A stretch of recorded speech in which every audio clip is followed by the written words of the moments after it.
Welcome to Two Therapists Talking. The hope for this podcast is to talk about important issues related to couples and individuals who are struggling in their lives with many different issues. I'm David Thompson, a marriage and family therapist. And I'm Sherie Christensen, marriage and family therapist. Please join us as we explore these issues together, and we hope you will learn and be enlightened along the way. Come find us at twotherapisttalking.com. If you like what you're hearing, please get on and rate us and subscribe to the podcast. Hi, and welcome back to Two Therapists Talking. I'm David. And I'm Sherie. This is a really important episode. We're following up last week's about shame and shame cycles and how to be more aware of when you might be in shame. Yes. Especially as a couple in a relationship. Right. But this is really important. I'm glad we're doing an episode on increasing our sense of self-worth. Probably if there's anything I could do really, really well for my clients, it would be this. Right. I would be happy to do a good job of this more than anything else. Yes. And so we're going to probably have 2 episodes on this because there's a lot to go through, but it's all really good and really important. And we're increasing our self-worth and our self-esteem, right, then that will decrease the shame that we have. Right. Which I kind of believe, having done this maybe for a little bit now, we're never going to eliminate our shame. I think it's almost like a condition of mortality, but we can certainly decrease it to where it's not the impact it is now, or it's not nearly as powerful. Yes, and have the skills and the tools that when it does show up, we know what to do, we know how to work through it and process it and all of that. Yes, so let's talk increasing our sense of self-worth, which we could call self-esteem. And this is kind of how the literature identifies self-worth as self-esteem, but I kind of like to separate them because your self-worth is fixed. It's your self-esteem that you struggle with. Good point. It goes up and down, but right. Your worth is 100%. Yes. It's done. It's finished. So increasing your sense of self-worth or your self-esteem. Some really good things here, and by no means is this a comprehensive list, but right. I think but there's enough that we're going to do 2 episodes on it, so there's a lot there. Yes. Okay, so the first thing we want to talk about, we've mentioned before, right, and I think in our first episode, ever, where we want to stay focused on your worth coming from being rather than doing, right? This is so critical. Yes, you're a human being, not a human doing. And how differently you see yourself and the world when you start to separate people. It makes who they are someone you can love despite what they do. Yes. And the patterns that have probably hurt you a lot. Right. But in this instance, we're actually applying it to ourselves. Yeah. So what you've done has nothing to do with your worth and your value. You are a person that is lovable, and loving yourself in that space is so critical. And that's just a fixed space. You can love yourself regardless of the choices that you've made, and that the things that you're doing are separate from that. Especially as you continue to learn and grow. And the phrase that I really, really like that sometimes I'll have clients add to their affirmations is, I'm doing the best I can with what I have. And that's okay, because we put so much on us to be doing more all the time. And if we had more, we would do more. If we had more time, if we had more energy, if we had more knowledge or experience, or you name it. And so we need that compassion towards ourselves. You are doing the best you can with what you have. Thankfully, though, no matter what you do, your worth is still 100%, and you are separate from what you do. So that's an important kind of first principle in my mind for increasing our sense of self-worth. Right, absolutely. Another idea I really like and is important is making time, not taking time, right? Making time There's a difference. To Yes. ponder and discover your life's purpose and then how to consistently live that purpose. This sounds kind of almost cliche, right? Your life's purpose. Yeah. Like, ooh. But if you have a sense of what that is and you're doing it, you will feel better about yourself. Right. Right. It's being able to have these goals and aspirations and living up to them, but it's almost like this higher level because it's like a purpose, right? For Right. your existence, right? Yep. And so I think it's really powerful to have that. Sometimes we don't have that. We kind of think Often. yes, in yes, that's probably a better way to say that, right? We think in these small term goals that we have, but we're not really thinking about the bigger overarching like purpose of our existence, that we have decided this is what I want to contribute Yeah. to the world. Yeah. And something that can help is I'll ask clients to imagine their own funeral, and what they would want to be said about them. Right. And it's probably not about money, and it's probably not about some of these other things that we're pushing so hard for. But if you can step back and consider something like that, or what would my obituary read? And that can help us to figure out, how do I want to be remembered? What's my legacy? And am I living that? Right. So your life's purpose is an important part of this. And feeling good about yourself. Yes, yes. I feel like we're just like busting these out here. This is good. I think some of them we've kind of talked about before, so it makes it a little easier to go through. But another one is making peace with your failures. Things that you're ashamed of, things that you have shame about, that you would take back, you would want to do differently.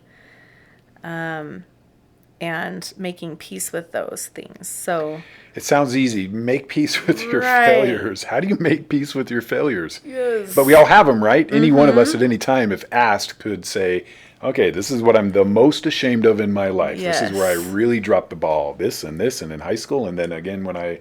yeah, we could rattle them off. But how do we make peace with them? The coal, like we've talked about coal before. If you The remember, Cole approach, yep. that is to be curious. O is open. A is accepting and loving. Or A is accepting and then L is loving, right? And so as we're going through and we're noticing like this thing that I have shame about, being curious about what happened there, what were like maybe the circumstances around that led me to make that choice. Right. Like what are maybe things that I don't realize about my personality or about my life circumstances that would have led me to that space. Yeah. Right. Understand, like seek for that. It's like seeking for understanding Yeah. that we do in couples, right? Where we want to do that with our partner, but you're doing that with yourself, being really curious about, oh, how did I get to that space? Yeah, exactly. And recognizing, the Cole approach is so great because there's no judgment, there's no criticism. This is how you've likely been viewing your failures, with a lot of criticism and judgment, making you, a bad person or not lovable or not worth it. Right. But the Cole approach says, no, wait a minute, look at this, like Sherry's talking about. When you understand the story, Yes. If you really understand someone, they make sense. You They can make apply sense. this to yourself. Uh-huh. Yeah. and you have to, and you think about, I have failures that go all the way back to like elementary school. Now you think about how sad that is, that we're hard on ourselves Right. when we're in like third and fourth and fifth grade. Right. We're just We kids. know so little. Yes. Yeah, we're kids, and we have faults and weaknesses and imperfections, but we're not compassionate towards those. And I don't think you can do this very well as a child, but I think as an adult, you have a much greater capacity. And so we need to apply this more loving, compassionate kind of approach to our failures, Yes. experiences, memories, what's happened. Yes. Separate from maybe a restitution or amends process. It doesn't mean there may not be work to do to repair relationships, but it has to start with you yourself. Yeah. And I think when you really understand again and you make sense, like, oh, that makes sense because this and this and this, then when you couple that with that, my worth is not connected to what I've done, right? There's a lot of releasing Yeah. of shame that can happen Yes. through that experience. And try it on something that you feel a lot of shame around.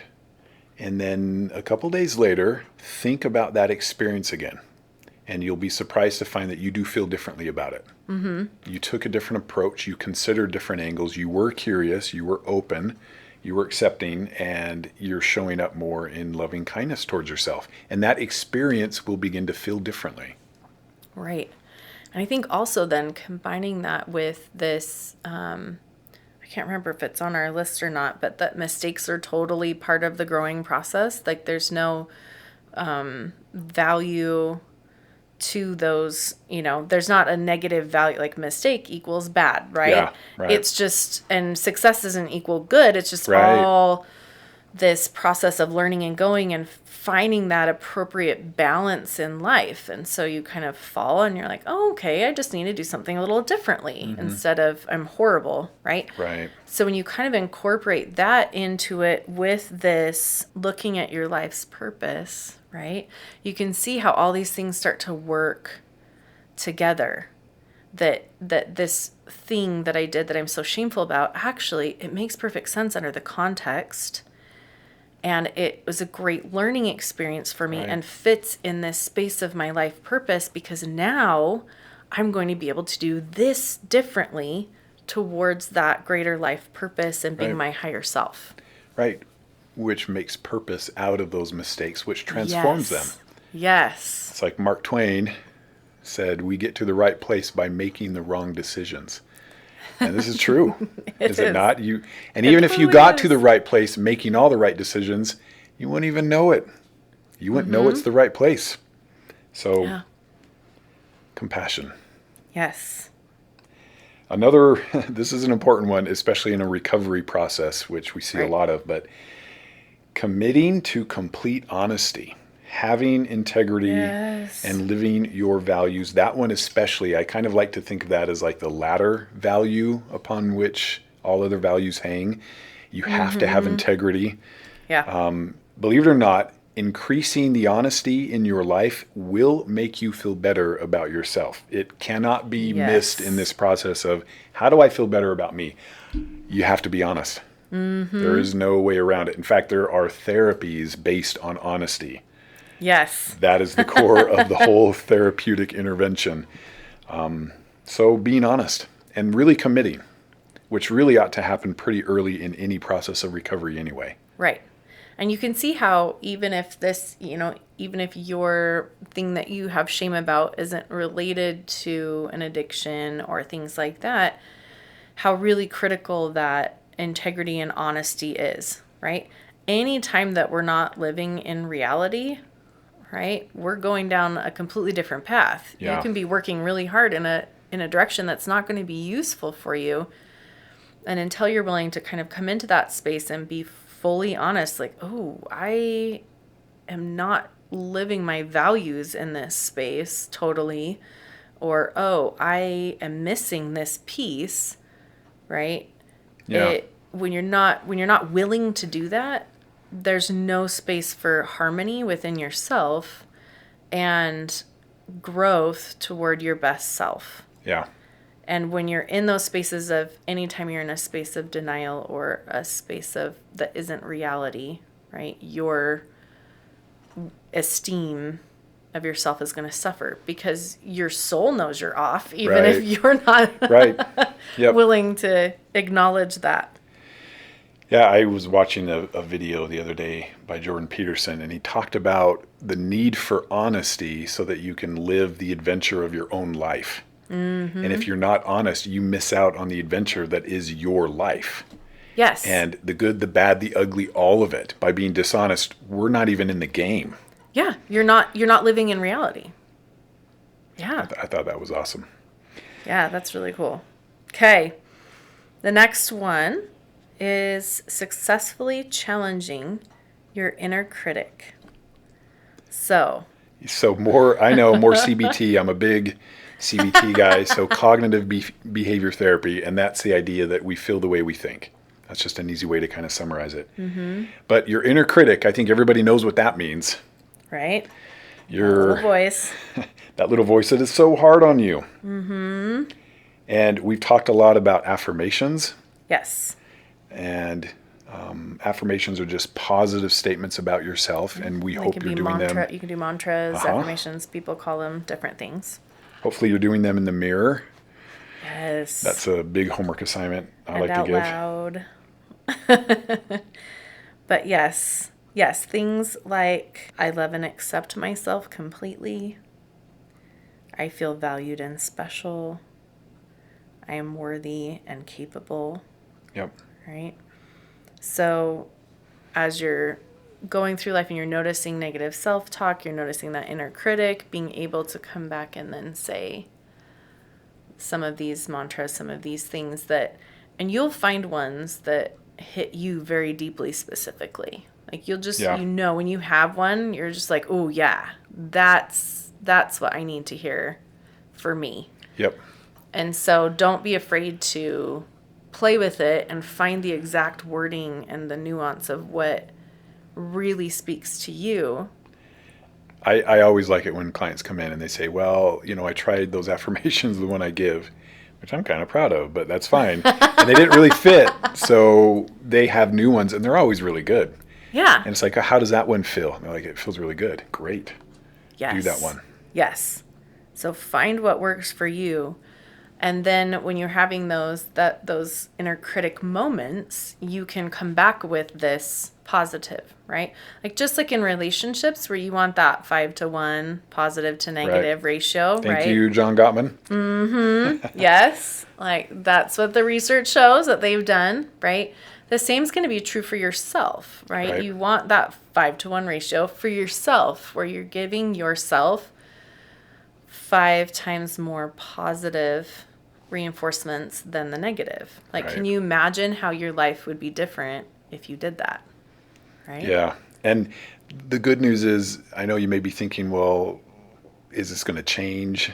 I've been doing this my whole life, or I've been feeling this way my whole life. The good news is your brain can be reprogrammed. Absolutely. If you do this consistently enough, you'll notice that in hard situations, you're automatically going to, it's okay. Yes. Not like before where it was all failure and inadequacy stuff. Yes. Yes. Like you totally blow it and you go, oh, I love and accept myself completely, even in this moment. Awesome. Yeah. And you look back and go, wow, yeah, this is very different than it used to be.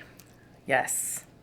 This idea that you become your own best friend instead of your own worst enemy or this inner critic. Mm-hmm. And a good rule of thumb, you hear this a lot in CBT interventions, is don't ever say anything to yourself that you would not tell someone that you love.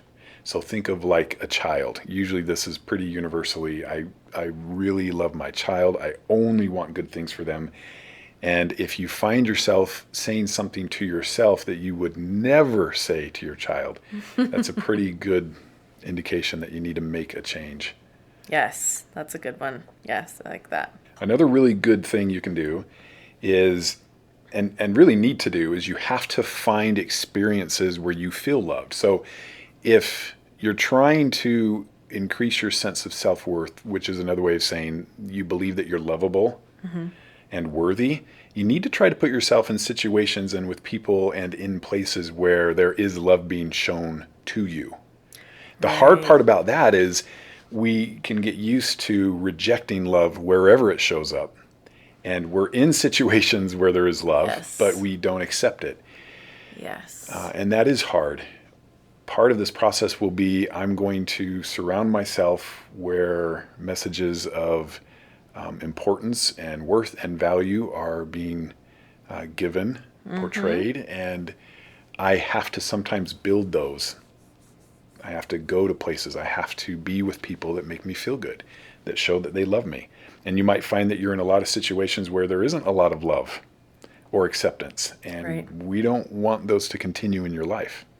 Right. And going back to what you were saying just a minute ago, as you're in those situations, and that can be a beautiful experience of starting to recognize, oh, maybe there's love here that I'm not accepting.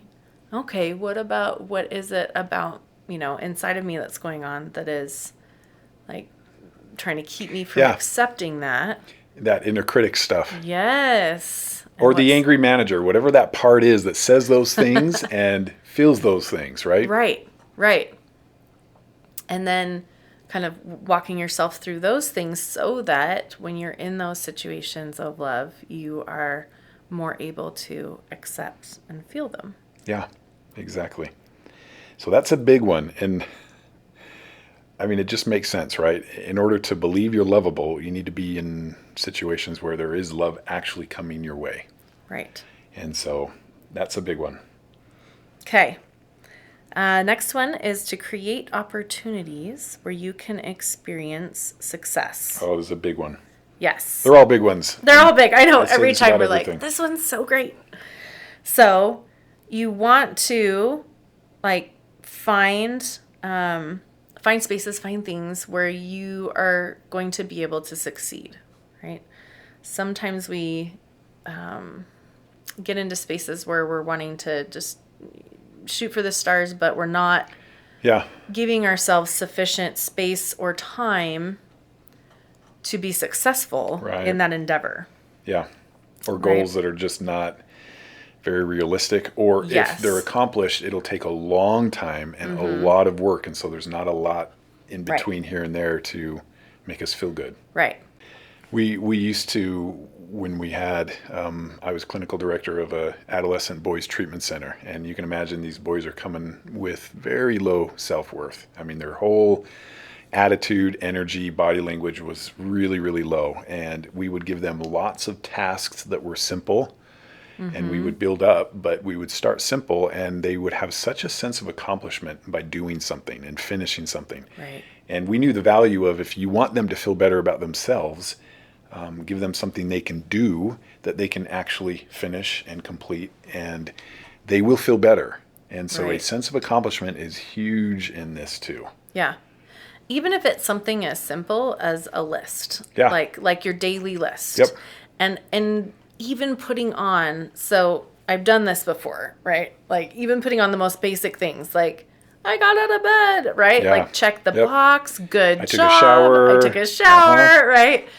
And putting these things, and it seems silly, right? Like we go, oh my goodness, like yes, you got out of bed, congratulations, right? But there is a space of accomplishment, right? And that can really help when you're struggling to just, list out all the things you need to do that day, all the things you're going to do that day, and just check them off. And like, then it's this big high five, pat on the back. Look at how awesome I am. I checked that box today.